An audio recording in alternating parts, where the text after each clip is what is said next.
Umuulan ng malakas. Nasa harap ni Vic ng mababaw lang na puntod malapit sa dalampasigan. Nakita niyang unti-unting gumagalaw ang itaas na bahagi ng puntod. Nang tangkain niyang hawiin ang buhangin na nasa itaas nito, ay bigla na lamang lumusot ang kalansay na kamay at mahigpit na hinawakan ng braso niya. "Ah!" sigaw ni Vic. "Vic, gising! Gising!" Nagyog ni Risa sa asawa. Habol ni Vic ang hininga at halos naliligo siya sa sariling pawis ng gumising. Ngayon ay desidido na siyang pumunta kay Orly dahil alam niya may ibig ipahiwatig ang madalas niyang napapanaginipan. Kasama ang asawa ay nagbiyahe si Vic patungong Ilocos. Malakas ang aircon ng bus at magaganda ang mga tanawing nadadaanan nila, ngunit hindi iyon nakapagbigay ng ginhawa sa kanya.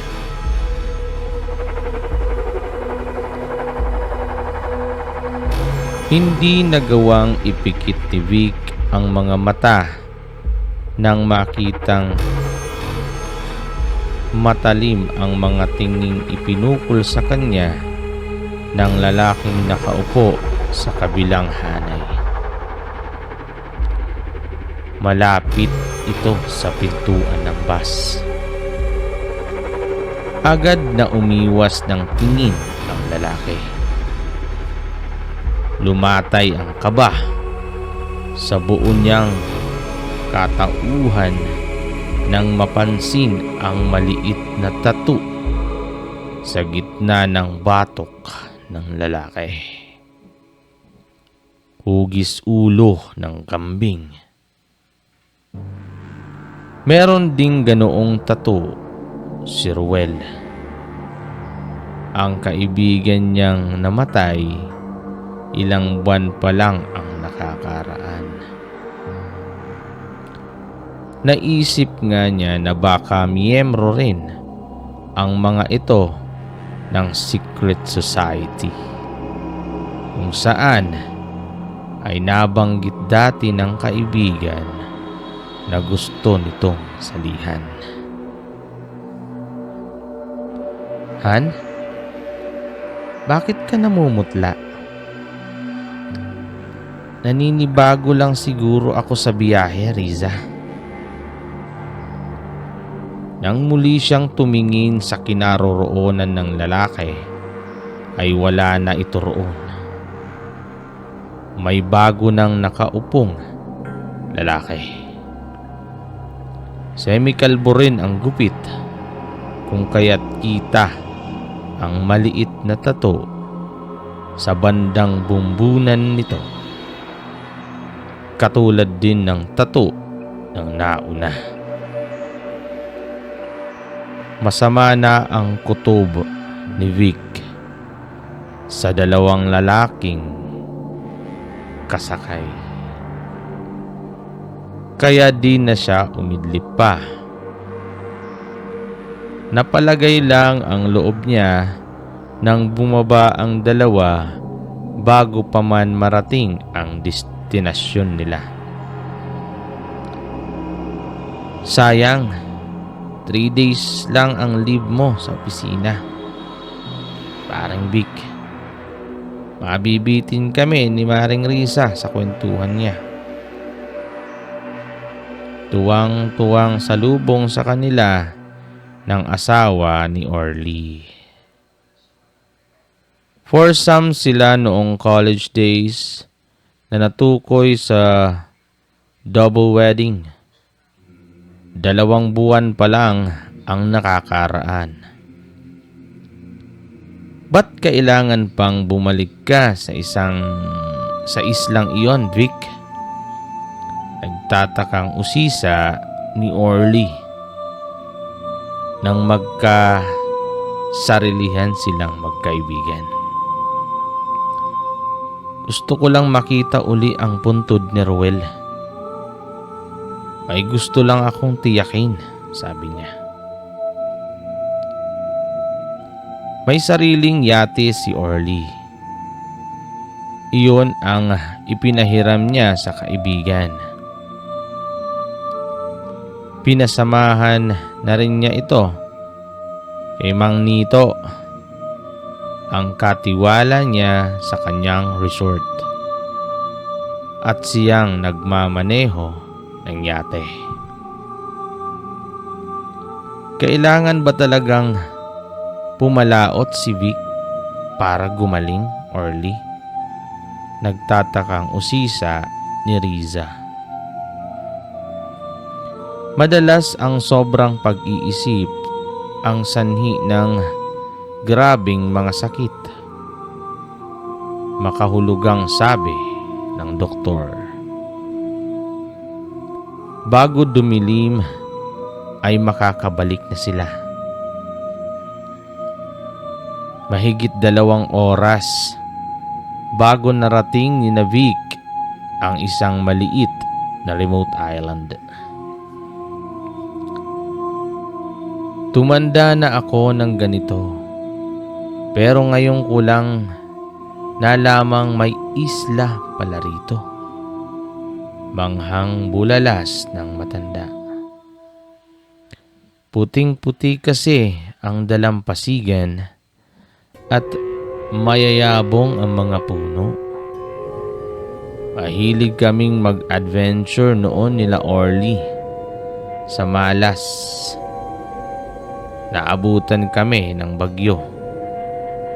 Tumaob ang lumang yate nila at napadpad kami rito. Siguro dahil sa ganda ng lugar na ito, madalas kayong bumalik rito kasama ang mga chicks nyo, ano? Namimilyong wika ng matanda. Hindi na sumagot si Vic. Baka magtaka lang ang katiwala kung sasabihin niyang ngayon pa lang ang pangalawa niyang balik simula nang mapadpad sila noon sa islang ito. Dito lang ho kayo, Mang Nito. May titingnan lang ako. Nagtataka ang matanda kung bakit may dala pang pala si Vic at nagmamadaling tinungo ang mga batuhang malapit sa munting gubat. Sa likod ng batuhang iyon, ang mababaw lang na puntod ni Ruel. Napatda si Vic nang makitang hindi na intact ang puntod. Tila may umahon mula roon.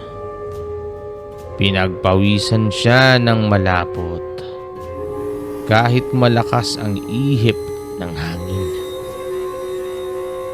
Ilang metro mula roon ay nakita niya ang isang kalansay ng taong nakasandal sa puno ng isang niyog.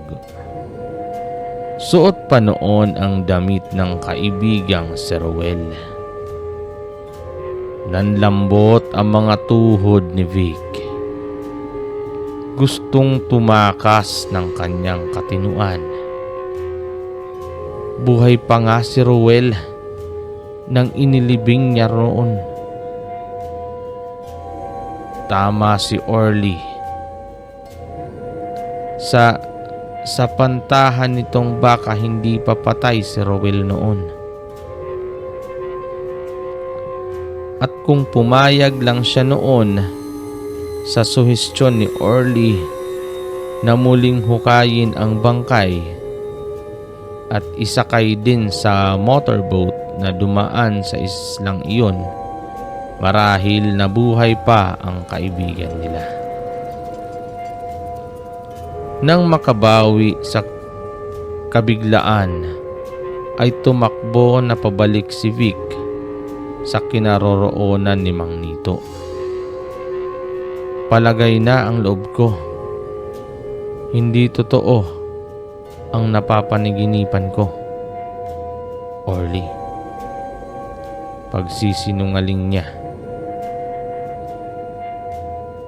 Bukas na bukas din ay uuwi na kami ni Riza ng Maynila. Hindi kaya ng assistant ko ang iniwan kong responsibilidad sa opisina. Napapailing lang si Orly. Halatang hindi kumbinsido sa sinabi ng kaibigan. Sa natuklasan, lalong hindi napakali si Vic. Lahat ng taong pumapasok sa opisina niya ay tinitingnan niyang mabuti at baka ang multo na ni Ruel ang kaharap niya. Tatlo silang matalik na magkakaibigan noon. Medisina ang kurso ni Orly at pareho namang BS Accountancy ang kurso nila ni Ruel. Pare-pareho na silang nagtatrabaho ng ligawan ni Ruel, si Riza, ang dalaga at solong tagapagmana ng isang accounting firm sa Maynila. Pero tila naramdaman niyang mas matimbang sa puso ni Riza si Ruel, at iyon ang hindi niya kayang tanggapin kung sakali. Nag-isip siya ng paraan kung paano malalamangan si Ruel. Nagkaroon siya ng pagkakataon nang tumaob ang yating sinasakyan nila noon. Nakakapit sila pareho ni Orly sa isang malapad na tabla. Sinaklolohan naman ng huli ang nalulunod na si Ruel. Lahat ay ginawa na ni Orly upang ma-revive si Ruel, ngunit nabigo ito. Agad siyang nagdesisyong ilibing na lang ang kaibigan nila. Humadlang si Orly. Baka raw mabubuhay pa si Ruel. Ngunit hindi siya nakinig sa kaibigan. Katatapos lang niyang ilibing si Ruel nang may dumaang bangkang demotor. Hindi rin siya pumayag sa gusto ni Orly na balikan nila at dalhin na lang ang bangkay ni Ruel. Aniya ay saka na lang nila balikan kung gustong makita ng pamilya at may uwi ang bangkay sa Mindanao. Ngunit hindi na nagsikap ang pamilyang nag-ampon kay Ruel na kunin pa ang bangkay nito sa isla dahil nga mahirap lang din ang mga ito. Pero ang totoong motibo ng pagtanggi niya ay ang pangambang baka mabuhay pa si Ruel at tuluyang maagaw nito si Riza sa kanya. Sir Vic, gising. Binabangungot kayo. Kabadong sabi ng janitor. Naalimpungatan si Vic. Nakatulugan pala niya ang pagbabalik tanaw ng malagim na nakaraang iyon. Iniligpit na niya ang mga hindi pa napipirmahang papeles at dali-daling lumabas na sa opisinang minana ng asawa sa yumaong ama nito. Natigil siya sa paglalakad nang makaramdang may sumusunod sa kanya. Luminga-linga siya. Kukunti na lang ang mga sasakyang nakaparada sa basement ng building na iyon. Nagtaka siya kung bakit wala rin pati ang naka-assigned na 2 guards sa area na iyon. Akma na siyang sasakay ng kanyang kotse nang may pumalo sa kanyang ulo.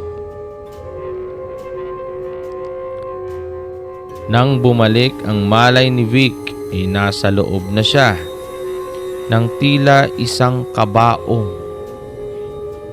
Madilim, mainit at napakasikip na halos hindi na siya makagalaw pa. Nang hilakbot siya, hindi siya makasigaw. May busal ang bibig niya at nakagapos pa ang mga paa at kamay nito. May naiwang maliit na siwang sa pagitan ng 2 tablang takip ng kabaong. Nakikita niya sa labas ang 2 lalaking naghuhukay. Sila ang 2 lalaking kasakay nila noon sa bus patungo kina Orly. Nakita niyang may binuhat na kalansay ang isang lalaki at isinilid nito sa malaking garbage bag na itim. Maipaghihiganti ka rin namin, kasanggang Ruel, anito. Akala ng Vic na ito ay ganun na lang kadaling malusutan ang krimeng ginawa niya. Nakangising wika ng isa pang patuloy sa paghukay. Ang akala niya, tulad ng pamilya ni Ruel, ang grupo natin na madaling papaniwalaing pagkalunod ang ikinamatay ng ating kasapi. Hindi niya akalaing iniispesyahan natin siya nang matuklasan nito ang buong katotohanan. Ang sabi naman ng isa. Namanhid ang buong katawan ni Vic sa pagkagimbal. Lalo na nang buhati ng 2 lalaki ang kabaong na kinalalagyan niya at inihulog ito sa hukay. Sa bawat bagsak ng itinatabong lupa sa ibabaw ng kabaong ay dagdag sa sandak si Vic. Ililibing siya ng buhay at doon mismo sa hukay na ginawa niyoon para kay Ruel. Nakarma siya. Mararanasan din niya ang nangyari kay Ruel noon. Mas higit pa siguro dahil sa sitwasyon niya. Mahihirapan siyang makaahon sa hukay na iyon. Si Ruel namatay dahil sa kakulangan ng pagkain. siya mamamatay dahil sa kakulangan ng hangin.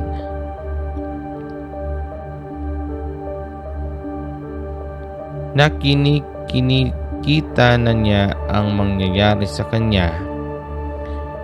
Una, maghahabol siya ng kanyang hininga ilang minuto simula ngayon. Pagkatapos, unti-unting mawawala ang kanyang kamalayan hanggang sa titigil ang pagtibok ng kanyang puso. Sumigaw siya ng ubod lakas, walang boses na lumalabas. Nangilid ang kanyang luha. Sising-sisi siya sa kasalanang nagawa noon. At kung papalarin lang siyang makaligtas siya, ang una niyang gagawin ay ang ipagtapat sa lahat ang lihim na kasalanan niya iyon. Sa pamamagitan ng high-tech cellular phone na nasa bulsa ng kanyang coat, ay nalocate ng mga pulis ang kinaroroonan ni Vic. Tinugis naman ng mga Coast Guard ang bangkang dimotor na sinasakyan ng dalawang lalaki. Hindi na nila nahuli ng buhay ang mga ito dahil nang malapit ng pasakote ay pinili ng mga ito ang lumundag na lang sa dagat kasama ang kalansay na Ruel. Clinically dead si Vic nang maihahon sa hukay. Sa tulong ni Orly, na-revive siya bago pa man tuluyang mamatay. Ngunit sa malas, nagkaroon si Vic ng permanenteng brain damage dahil sa sobrang kakulangan ng oxygen sa utak. Ngayon, para na rin siyang buhay na patay sa sitwasyon niya. Nakaligtas siya sa usig ng batas, ngunit hindi sa usig ng budhi. Patunay na anumang kasalanan ay may katumbas na kabayaran.